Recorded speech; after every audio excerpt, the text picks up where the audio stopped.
Budgeting basics, creating a plan, and sticking to it.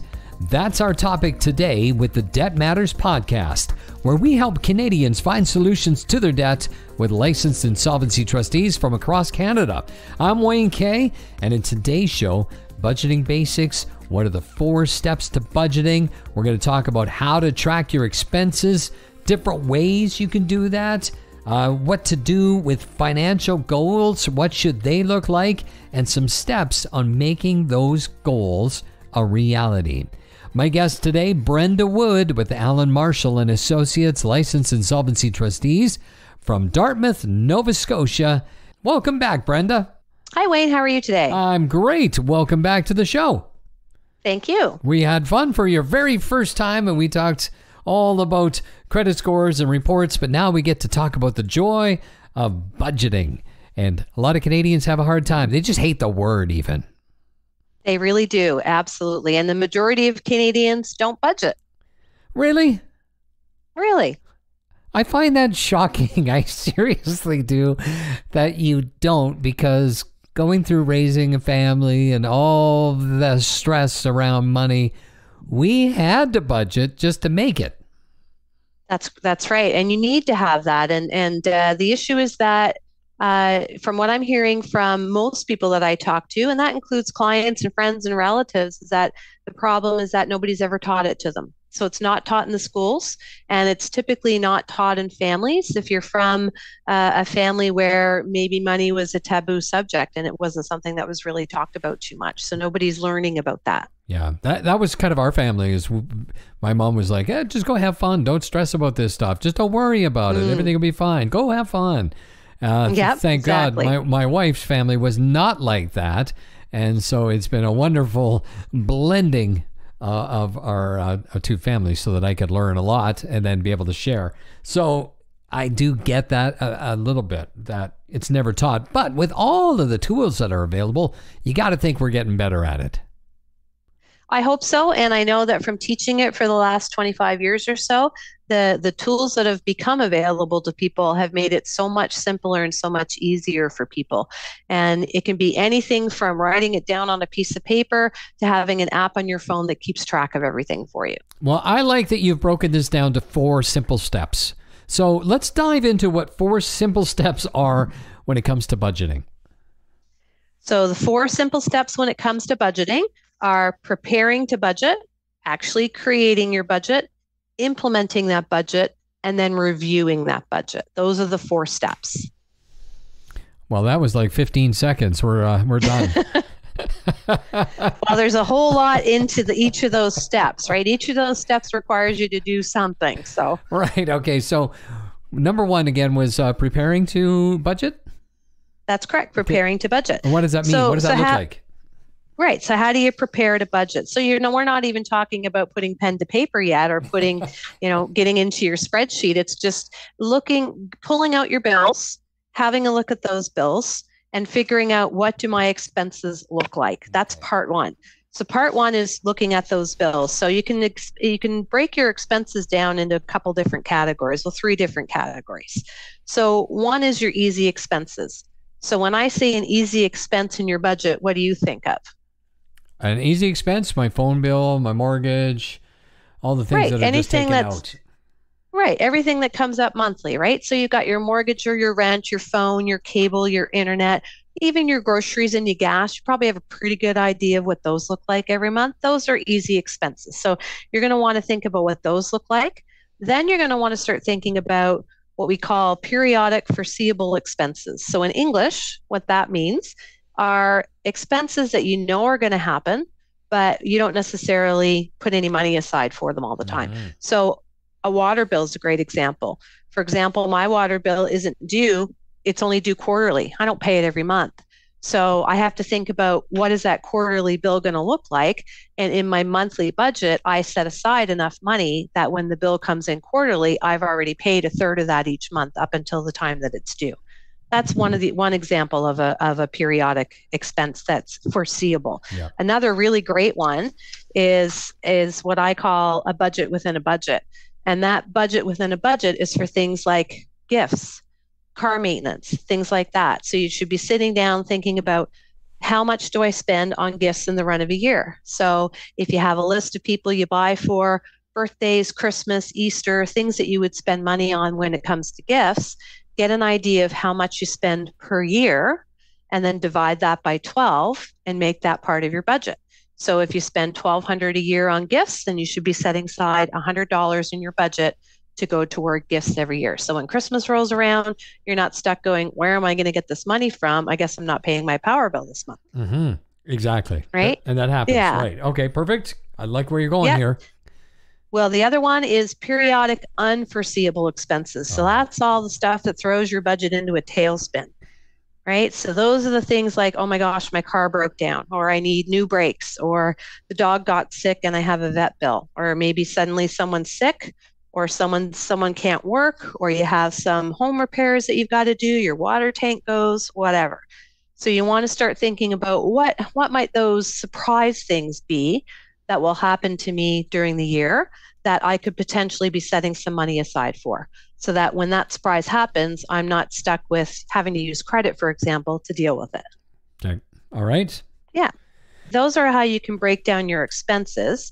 And the other thing I suggest to people is that when you're creating when you're putting your budget, preparing the budget, you should be looking at things like, what does my phone bill look like? So in this day and age, lots of people are paying their bills pre-authorized debit. So your phone bill, your cable bill, all comes out of your bank account automatically. You don't think about it a whole lot. But you really do want to have a look at that bill at least a couple times a year and make sure that what you're paying for is something that you still require. Mm-hmm. So for example, if you have something on your cable bill, a specific TV show, my kids, for example, love the WWE. And for years, they had to have WWE on our cable. And then suddenly they stopped watching it. But it took me 4 or 5 months to go, oh, right, we've got that WWE channel on there, and that's costing $12.99 a month. Mm-hmm. So you can call them up and get rid of that, right? Those are the things that you should be checking on. And insurance is another great example. You should be, once a year, once every couple of years, call around, see if you can get a better deal on your insurance. Those are the things that might help reduce your costs. Perfect ideas. And what about when it comes to actually tracking these expenses? Where are we doing this? Are we using fancy software or pen and paper? You can do whatever you'd like, whatever feels comfortable for you. So one of the reasons people will say to me, well, why do I have to track my expenses? Why is that important? And what I often say to people is that you can write down as many budgets as you want. So we talked about preparing your budget. The second step is creating that budget. So actually putting pen to paper or using an Excel spreadsheet or some fillable form that you can find on one of our websites. Those are the things that you can find on our www.wecanhelp.ca. You'll find fillable forms that'll help you create that budget sheet. And once you've created it, you could create 12 of those. But if you're not tracking your expenses and you're not watching where the money is going, then that budget doesn't really mean anything because you're not accountable to yourself for that. Mm-hmm. So if your budget for groceries is $500 a month and you're not tracking, maybe you're spending $700 a month. Maybe you're only spending $300 a month. Who would know if you're not tracking the expenses? That's why it's so important. And it helps you keep yourself accountable, and it makes sure that you don't overspend. So when you're tracking your expenses, you can write it all down on paper. You could have a little spreadsheet that you're going to keep tracking your expenses in. There are lots of apps for your phone that you can use now. There's lots of, again, on our website, www.wecanhelp.ca, lots of fillable forms that help you track what your expenses are. I suggest to people that they don't leave it to the end of the month. If you leave your tracking to the end of the month, it becomes a chore. And if it's a chore, guess what? We're probably not going to do it. Mm-hmm. So I usually suggest do it once a week. So set aside a day. Maybe it's Sunday at 7:00. You decide I'm going to sit down with my significant other and I'm going to figure out, what did we spend this week? What did our week look like? You're going to catch stuff when you do that. So if you track your expenses for the week and you realize, wow, my budget said that we had $100 for eating out, and we ate out twice this week and we've already spent $80. Well, now you know you've only got $20 left of that budget for the rest of the month if you want to stick to that budget. So by doing that weekly, you'll be able to catch things much quicker than if you leave it all to the end of the month. Right. And what happens to you? So, you've done the plan. You thought about the plan. You have the plan. Now you're putting it into action as well. What happens to you psychologically when you actually succeed at this plan? Oh, how great does that feel? When you look at it at the end of the month and you go, look, I kept track. I didn't overspend and I managed my income really well. And that is a real psychological win for people. And it makes it so that they want to continue to do it. The flip side of that is, what if you tracked and you said, gee, I was wrong. I thought I spent 500 on groceries and I spent 600. Well, some people will throw their hands up and say, well, this budgeting thing doesn't work. But what I tell people is don't get frustrated by the side of the budgeting where you go, I was wrong. Just look at it as a learning curve. So you're going to have to track for probably 4 or 5 months to really get a good idea of what you're spending, so that you are going to be constantly recreating that budget until you're really used to what do those expenses look like. But once you get there, that budget's going to work for you really well. And you're only going to have to tweak it here and there. Yeah. And as I said, once you get on this path and you start seeing the success that's there with it, you just feel great, because most Canadians, as you mentioned, don't do any of the budgeting. And it's always shocking to me every single time I watched any of those debt type shows, the amount of people that have no clue where things are going, where they're spending money, or how much is coming, how much is going. They have no idea, living in this overdraft world and living on minimum payments. You're not going to be that way. And there's just a pride that can happen to you when you feel that. And it's going to keep you from dipping into your credit too much, using credit as a form of income. Right. And that's where we run into trouble, is that we're not paying attention to how much we're spending. And especially in this day and age where almost everybody, lots of people do their purchases electronically. So you either do it with your debit card or your credit card. You're not really paying attention to what you're doing. And at the end of the month, oh, gee, I spent $500, $1,000 more than I actually have coming in, and I put it all in credit. Mm-hmm. Well, now you've got to have a budget for paying that credit back and a budget for all your regular spending. And guess what? Sometimes people get themselves into trouble doing that. I got to tell you, I've just taken up this whole tapping with my phone connected to a credit card. And I am not loving it, because it shocks me when I then go look at that bill a week later, 2 weeks later, and go, oh my goodness. And then I have to take it out of the bank account. And I don't know, it's just a psychological thing. I don't like it. I don't even care about points. I'm one of those people. I'd rather just have this stuff paid for. Yeah, and you really have to pay attention. I can't tell you how many times I've been in the grocery store or at some other store and I see people tapping, and I know for certain they've tapped and walked away, and they have no idea how much they just spent. Well, I know I'm paying attention, but as it adds up, it's like, oh, I don't like some of these easy things, and I don't know. But yet they say they're safer for us. They don't give you the numbers, etc. But it's just one of those things. I've just usually been paying with my debit card, and I've been happy with that. So all of a sudden, you got everything set up now. Financial goals. I mean, we got to have something good to work towards. How do you figure that out?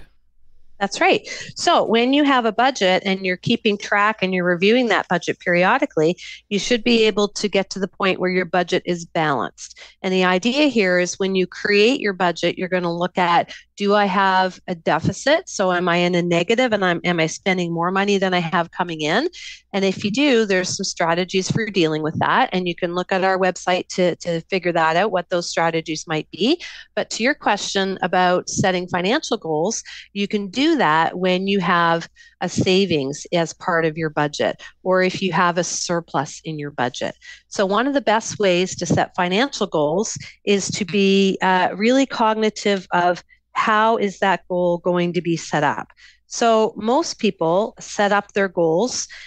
You've probably been to, parties, backyard barbecues, and everybody's talking about, oh, I'd like to go on vacation, or, we'd like to redo our backyard or our basement. And then a year later, you're at the same little party and they're going, oh, I'd like to have a vacation. I'd like to fix my basement, those kinds of things. So the reason why people do that is because they're not specific enough about their goals, and they're not writing it down.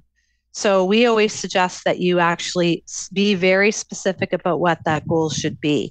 And so I suggest what's called a SMART goal. So have you ever heard of SMART goals? No, I haven't. All right. Well, SMART is an acronym. So SMART stands for, the S is for being specific, the M is for being measurable, the A is for making it achievable, the R is making it relevant, and the T is making it time bound. So each goal, you want to go through that acronym and figure out what those things mean for you. So let's just use the example of, I always want everybody to have a savings. And it doesn't have to be $50,000 in a savings account. You can always start small. So let's say you decided that your goal was, I want to have a little savings. So if you wanted to be specific about that, you want to write down, what's your mission statement? Well, I want to have a savings, right? For an emergency. Yep. That's being specific. That's your mission statement. How would you measure that goal? So maybe you said to yourself, well, I'd like to have $1,200. I'd like to put $1,200 aside. So great. Now you've measured it. Now you've got a $1,200 goal. How do you make that goal achievable? So it can seem overwhelming. If you're looking at large sums of money that you want to do something with, that can seem really overwhelming and maybe not achievable. But it's achievable if you break it down. So if you said to yourself, well, I want to save $1,200 in a year, and I get paid biweekly. So that means I get 26 pays a year. So I'd only have to set aside $46 a pay in order to achieve that goal of $1,200. So that $46 seems a lot easier than $1,200. Mm-hmm. Right? So you want to make sure that that's achievable and that you've measured the goal. And then you want to make it relevant. So relevance means it's important to you. So if you're in a relationship with someone, sometimes the goals won't be met if you're not on the same page, right? It has to be relevant to the two of you. If you have a goal on your own that you're doing on your own, it has to be relevant to you. It can't be something that, your friend or your neighbor said, hey, you should be doing this or you should be doing that. It has to be something that you specifically want to achieve and that's important to you. That's the relevance part of it. And then the final one is making it time bound. So you want to make sure that you've got a timeline in mind. When will you have achieved this goal? So that's where our example of $1,200, where the 12 months comes in. So $46 a pay for a year, that's the time bound, and makes it a lot easier than trying to figure out how am I going to save $1,200. Yeah, absolutely. You just broke it down and made it simple, and you can't even do that without the first steps that we talked about, figuring out the expenses, where the money's going and doing all the budgeting. So it really shows how step by step we get to this point where then you start growing that wealth. That's right. And that's really important, is to tie those two things together.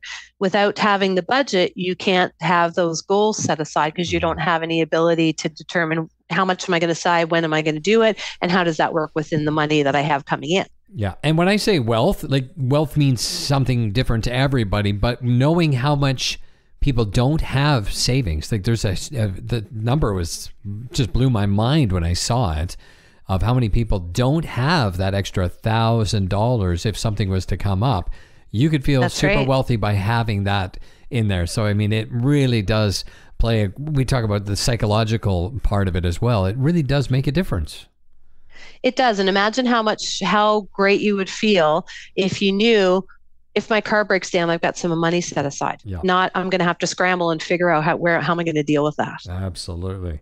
Brilliant, Brilliant information. This is great. Anything else we need to know before we let you go? Other than just keep on it. If you fall off the wagon, so to speak, and if you stop budgeting or stop tracking, it's never too late to go back and start doing it again. So just make sure you keep on it. And if you're looking for more information, just go onto our website, www.wecanhelp.ca, and there's all kinds of fillable forms, all kinds of information on budgeting, lots of other podcasts, and lots of other blogs on how to deal with this stuff. I appreciate that. Brenda Wood, a pleasure. Thank you very much for being on the show. Thanks, Wayne. Well, as Brenda just mentioned, you can go to the website wecanhelp.ca. That's where you can learn more about getting a free consultation or more information with Alan Marshall and Associates, licensed insolvency trustees. Well, that's it for today's Debt Matters podcast. Now make sure you subscribe wherever you get your favorite podcast from. If you know somebody who's having a financial trouble, please share our website with them. You can always check out debtmatters.ca. Thanks for listening.